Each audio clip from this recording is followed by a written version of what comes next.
Hello guys, स्वागत है आप सभी का अपने YouTube channel study with AK sir में। आज हम बताएं जरा आपको बीए प्रोग्राम के थर्ड सेमेस्टर का पॉलिटिकल साइंस का यूनिट 5 है दलीय व्यवस्था। गाइस, उससे पहले मैं आपसे एक रिक्वेस्ट करना चाहूँगा, अगर आप हमारे चैनल पर नए हैं तो प्लीज़ हमारे चैनल को लाइक, शेयर और सब्सक्राइब जरूर कर दीजिए। तो चलिए वीडियो शुरू करते हैं।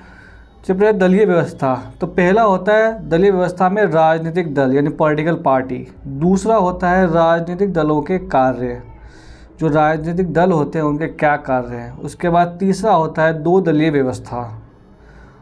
उसके बाद एक दलीय व्यवस्था भी होता है, वन पार्टी पॉलिसी भी होता है। हमारे देश में बहुदलीय व्यवस्था है, यानी बहुत सारी राजनीतिक पार्टियां हैं और बहुत सारे राष्ट्रीय पार्टी भी है। जैसे चाइना हो गया, वहाँ पर एक दलीय व्यवस्था है। रसिया हो गया, वहाँ पर एक दलीय व्यवस्था है। बहुत सारे ऐसे कंट्री हैं जहाँ पर एक दलीय व्यवस्था है। उसके बाद होता है राजनीतिक दलों के घटक, जो सहयोगी होता है उसको बोला जाता है, कंपोनेंट्स बोला जाता है। उसके बाद राजनीतिक दलों के प्रकार भी होते हैं, बहुदलीय व्यवस्था भी होता है। और उसके बाद कंक्लूजन, निष्कर्ष आता है। तो इसका पहला पॉइंट है राजनीतिक दल यानी पॉलिटिकल पार्टी क्या होता है। राजनीतिक दल मुख्यतः ऐसे लोगों का समूह होता है जो चुनावी प्रतिस्पर्धा के माध्यम से सत्ता प्राप्त करने के इच्छुक होता है। मतलब राजनीतिक दल एक ऐसा लोगों का समूह होता है जो चुनावी प्रतिस्पर्धा में उतर के जीत करके सत्ता प्राप्त करने का इच्छा रखता हो। इन दलों में समान विचारधारा और जनता के हितों के प्रतिनिधित्व को प्रोत्साहन करने वाले लोग शामिल होते हैं। यानी जो दल होते हैं इसमें एक विचारधारा होता है, आइडियोलॉजी होता है, और जो जनता के हितों को प्रतिनिधित्व करने वाले लोगों को प्रोत्साहन करते हैं, शामिल करते हैं अपने दल में। उसका अगला पॉइंट है यह दल मतदाताओं को लामबंद करते हैं। लामबंद मतलब इकट्ठा, जो मतदाता होते हैं, वोटर्स होते हैं, उनको इकट्ठा करते हैं। राजनीतिक मुद्दों और नीतियों को निर्धारित करते हैं। वो लोग जो है राजनीतिक मुद्दा क्या होना चाहिए, नीति पॉलिसी क्या होना चाहिए, ये सब वो लोग बनाते हैं। उसका अगला पॉइंट है जनता का विश्वास मजबूत करते हैं अपने प्रति, और दूसरे दलों से बेहतर प्रदर्शन पर भाग दौड़ चलती है। मतलब ये जो पॉलिटिकल पार्टी है उसके जो नेता होता है वो अपने जनता के प्रति अपना विश्वास मजबूत करते हैं और दूसरे दलों से बेहतर प्रदर्शन करने के लिए वो जीत और मेहनत करते, भागदौड़ करता रहता है। उसके बाद है संतुलन व्यवस्था अस्तित्व में आती है। उसके बाद अगला पॉइंट है इसमें व्यापक रूप में राजनीतिक दल सरकार बनाने के लिए जनता की आवाज़ का प्रतिनिधित्व करता है। यानी जो व्यापक रूप से जो राजनीतिक दल होता है वो सरकार बनाने के लिए जनता की तरफ से एक आवाज़ बनता है और उसका प्रतिनिधित्व करता है ताकि नीतियां बनाई जा सके। मुख्यतः राजनीतिक घटक के दल के 3 घटक होते हैं। पहला होता है नेता यानी लीडर्स, दूसरा होता है सक्रिय सदस्यता यानी एक्टिव मेंबर, और तीसरा होता है अनुपातिक समर्थक, फॉलोवर्स जिसको कहा जाता है। अब ये नेता कौन होता है? कोई भी राजनीतिक दल बिना किसी नेता के अस्तित्व में नहीं आ सकता। कोई भी पॉलिटिकल पार्टी हो उसके अंदर नेता का होना ज़रूरी है, फेमस चेहरा का होना ज़रूरी है, नहीं तो वो अस्तित्व में नहीं आ सकता है। नेता मतदाताओं के समक्ष दल के एजेंडा, कार्यसूची एवं दल की विचारधारा को रखता है। जो नेता का जो कार्यकर्ता होता है उनके पार्टी का क्या एजेंडा है, क्या करने वाले हैं, उन सभी चीज़ों की एजेंडा जो है वो जनता को के विचार में रखता है और उससे जुड़ने की कोशिश करता है। कई मामलों में मैक्स वेबर जैसे विचारकों ने देखा है कि अच्छे और करिश्माई व्यक्तियों ने दलीय व्यवस्था के गठन या उदय का नेतृत्व किया है। यानी कई ऐसे व्यवस्था देखा गया है मामलों में मैक्स और वेबर ने देखा है कि अच्छे और करिश्माई व्यक्तित्व वाले लोग, जैसे हमारे देश में प्रेसिडेंट अभी नरेंद्र मोदी है, कई ऐसे नेता हैं जो जिसके पास करिश्माई नेतृत्व है और व्यक्तित्व है, जो दलीय व्यवस्था के गठन या उदय का एक नेतृत्व करते हैं। जैसे आम आदमी पार्टी हुआ केजरीवाल का। तो भारत में भाजपा के नरेंद्र मोदी इस बात को जो है प्रत्यक्ष रूप से प्रमाण है, क्योंकि नरेंद्र मोदी की पॉपुलैरिटी जो है भारत में किसी भी नेता से कहीं ज़्यादा पॉपुलैरिटी है। इसीलिए नरेंद्र मोदी का एक पर्सनल व्यक्तित्व है उनके पार्टी से कहीं ज़्यादा। जैसे करिश्माई व्यक्तित्व को देखा राज्य के दलीय व्यवस्था के चरित्र में बदलाव ला सकता है। मतलब वो एक ऐसा व्यक्तित्व है जिधर जा सकता है, जिधर जाता है उसके बदलाव ला देता है। चाहे दलीय व्यवस्था हो या कोई क्षेत्रीय राजनीतिक पार्टी हो, उसके अंदर बदलाव लाना पड़ता है। सक्रिय सदस्यता कौन होता है? राजनीतिक दलों के सक्रिय सदस्य आम जनता के बीच दल की विचारधारा एवं उद्देश्यों को पहुंचाने में मदद करते हैं, जिसको आप नॉर्मली रूप से कार्यकर्ता भी कह सकते हैं। राजनीतिक दल का जो सक्रिय सदस्य होता है वो उनकी पार्टी की क्या विचारधारा है और उनका क्या उद्देश्य है वो जनता तक पहुंचाने में सहायता करते हैं। प्रायः यह भी देखा जाता है कि ये सक्रिय सदस्य अपने व्यक्तिगत लाभ एवं विकास की अपेक्षा अपने दल के विश्वास एवं विस्तार के लिए काम करना पसंद करते हैं। ये सक्रिय सदस्य जो होता है वो अपने व्यक्तिगत लाभ को छोड़ के अपने दल के विकास और विस्तार के लिए काम करना पसंद करते हैं। उदाहरण स्वरूप चीनी साम्यवादी दल के सक्रिय सदस्यों को देखा जा सकता है। उदाहरण के स्वरूप में आप चीनी जो साम्यवादी दल है के सक्रिय सदस्यों को आप देख सकते हैं, जो देश के दल की विचारधारा को जिंदा और प्रासंगिक बनाए रखने के लिए लगातार कड़ी मेहनत करते हैं। यानी अपने देश की पॉलिटिकल पार्टी जो है उनका एजेंडा, उनका जो विचारधारा है उनको जिंदा रखने के लिए, प्रासंगिक बनाए रखने के लिए लगातार कड़ी मेहनत करते हैं। अब अनुयायी या समर्थक, इसको फॉलोअर्स कह सकते हैं। दलों के समर्थक दलीय व्यवस्था के सबसे प्रमुख आधार हैं। समर्थक दल की विचारधारा में विश्वास करते हैं और दलों को की नीतियों एवं क्रियान्वयन के माध्यम से इनके वास्तविक धरातल पर उतारने की अपेक्षा करते हैं। जो समर्थक होते हैं वो उसके किसी भी पॉलिटिकल पार्टी के आइडियोलॉजी का समर्थन करते हैं, उन्हीं को समर्थक कहा जाता है। और किसी भी काम करने का, किसी भी नीतियों को क्रियान्वयन करने के लिए इसके वास्तविक चीज़ों को जो है वो धरातल पर उतारने की अपेक्षा रखता है ये समर्थक। अब अगला है दलों के कार्य क्या है। राजनीतिक दलों का मुख्य कार्य चुनाव में उम्मीदवारों को खड़ा करके चुनाव लड़ना। दूसरा इनका काम ये है, संयुक्त राज्य अमेरिका में राजनीतिक दलों के उम्मीदवारों का चयन दल के सदस्य और समर्थक द्वारा किया जाता है। दूसरी ओर भारत जैसे देशों में दल के नेता उम्मीदवारों का चयन करते हैं। तो अगला पॉइंट है, प्रत्येक राजनीतिक दल को अलग अलग नीतियां तथा कार्यक्रम देते हैं। मतलब जो दल है, राजनीतिक दल है, उन सभी राजनीतिक दल का अपना अपना अलग अलग नीतियां होता है और कार्यक्रम होते हैं। जो मतदाताओं को नीतियों और कार्यक्रमों के अनुसार चयन करने का विकल्प दिया जाता है। मतलब जो मतदाता है, जो वोटर्स है, उनको कार्यक्रम और नीतियों के हिसाब से चयन करने में विकल्प दिया जाता है। अगला पॉइंट है इसका, एक लोकतांत्रिक व्यवस्था में समान विचारधारा वाले लोगों का समूह एक राजनीतिक दल पर विश्वास करता है। यानी लोकतांत्रिक व्यवस्था, जो डेमोक्रेटिक कंट्री होते हैं, वहाँ पर समान विचारधारा वाले लोगों का एक समूह होता है जो एक राजनीतिक दल पे विश्वास करता है। उसके बाद अगला पॉइंट है, यह एक राजनीतिक दल सरकार बनाते समय उनके द्वारा अपनाई जाने वाली नीतियों को दिशा प्रदान करते हैं। अगर कोई राजनीतिक दल कोई वादा करके सत्ता में आता है तो उससे अपनाई गई जो नीति जो उन्होंने बताया था उसे आगे बढ़ाने में का काम करते हैं।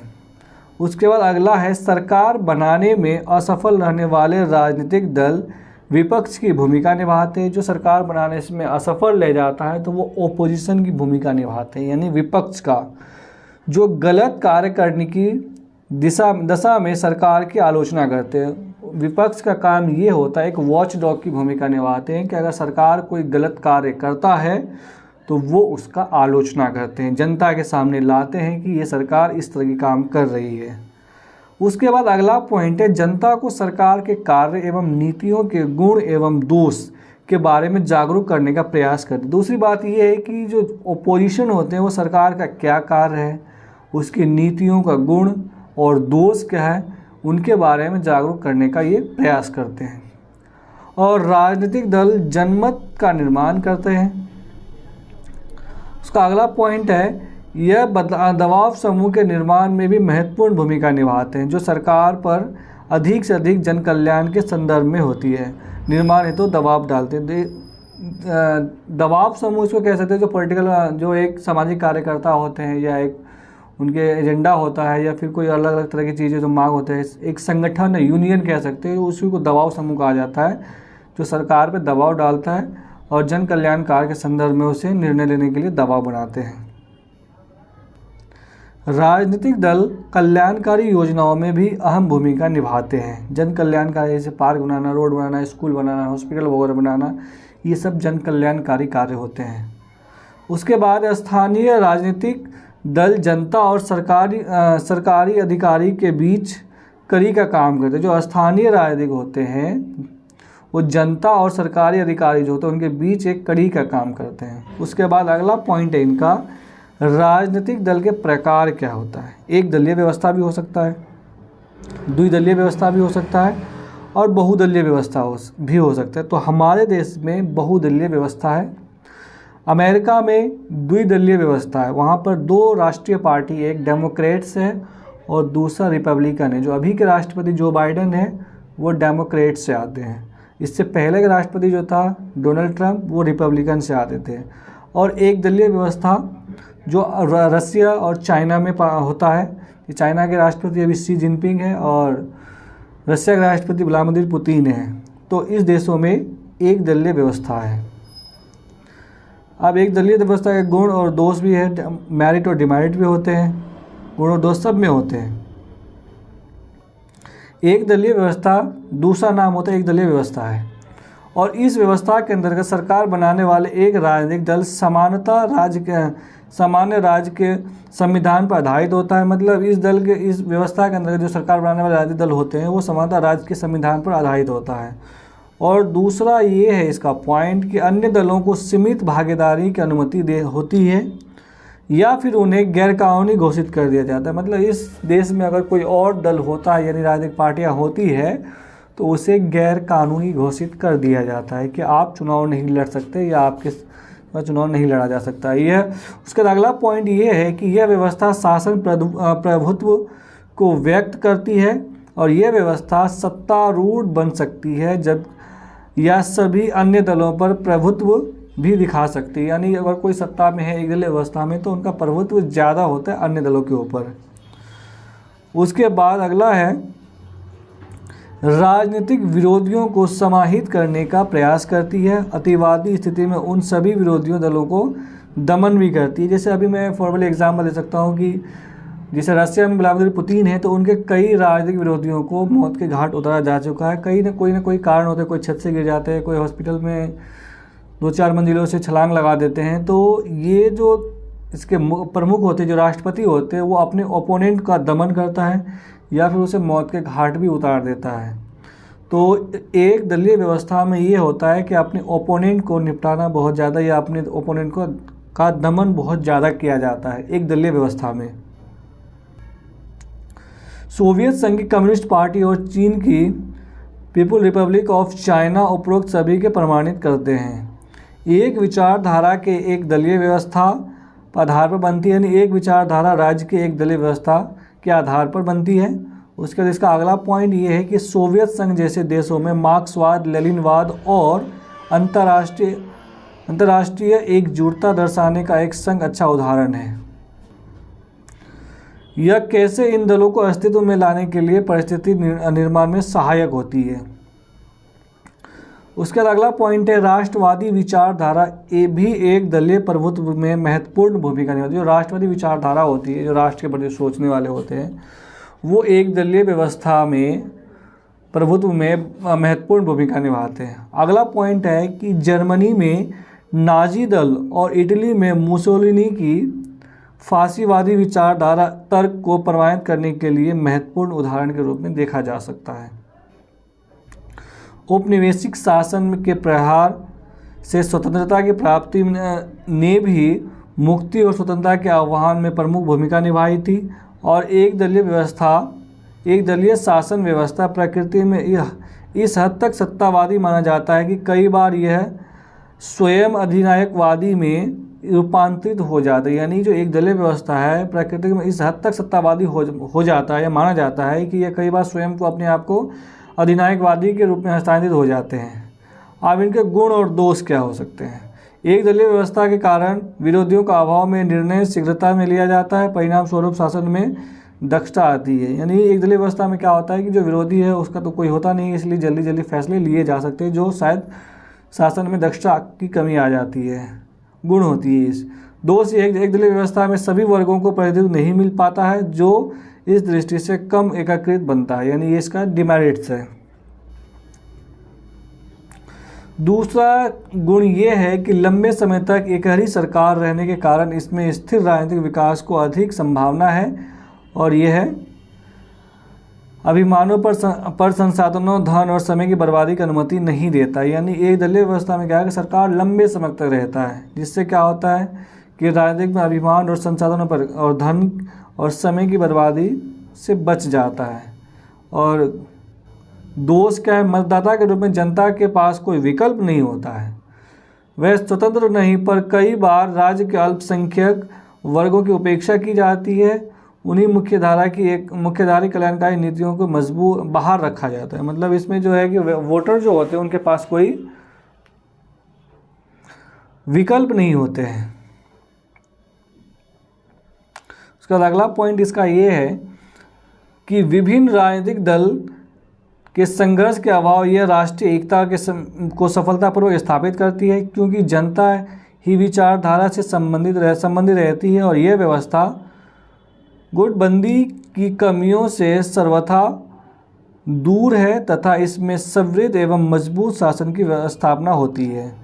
जबकि इसका दोष ये है कि सरकार की प्रकृति तानाशाही होने के कारण इसमें देश के नागरिकों के प्रति जवाब और शासन में पारदर्शिता का अभाव आ जाता है। यानी सरकार जो सत्ता में बैठा हुआ रहता है वो एक तानाशाही का रूप ले लेता है, जो सरकार जनता के प्रति जवाबदेही और पारदर्शिता का उसमें अभाव आ जाता है, यानी कमी आ जाता है।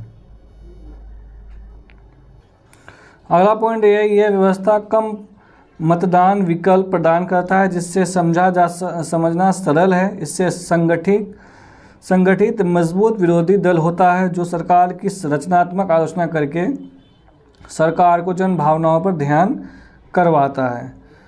और दोष ये है कि रोज का मत है कि दो दलीय व्यवस्था में दो बहुमत वाले दलों और विभिन्न मामलों में आवाज़ उठाने पर विफल रहते हैं। अब अगला पॉइंट है बहुदलीय व्यवस्था। मल्टीपल पार्टी सिस्टम क्या होता है? बहुदलीय व्यवस्था नए मुद्दों में के राजनीतिकरण पर का आधार बनती है। मतलब बहुदलीय व्यवस्था जो होता है वो नए मुद्दों के राजनीतिकरण का आधार बनता है, और यह सार्वजनिक मुद्दों, समावेशी राजनीतिक संस्थानों आदि हेतु वैचारिक नवाचार के मार्ग भी खोलती है। मतलब नए विचार, नए समावेशिक राजनीतिक संस्थानों का एक नवाचार करता है और उसका मार्ग भी खोलता है। ये बहुदलीय व्यवस्था का एक खासियत है। और अगला पॉइंट इसका, इस व्यवस्था में कई राजनीतिक दल राजनीतिक के अखाड़े में मौजूद होते हैं। मतलब इसमें क्या होता है, कई प्रकार के राजनीतिक दल होते हैं और इस अखाड़े में मौजूद होता है, जो सत्ता हासिल कर नए सरकार बनाने के लिए एक दूसरे के साथ प्रतिस्पर्धा करते हैं। यानी आप जब वोट डालने जाएंगे तो आपको कई पार्टी कैंडिडेट्स मिल जाएंगे और आपके पास विकल्प होगा जो एक दूसरे के लिए प्रतिस्पर्धा करते हैं, यानी लड़ते हैं। और भारत, जर्मनी, न्यूजीलैंड जैसे देशों में बहुदलीय व्यवस्था सिस्टम है। अब इसके गुण और दोष क्या है?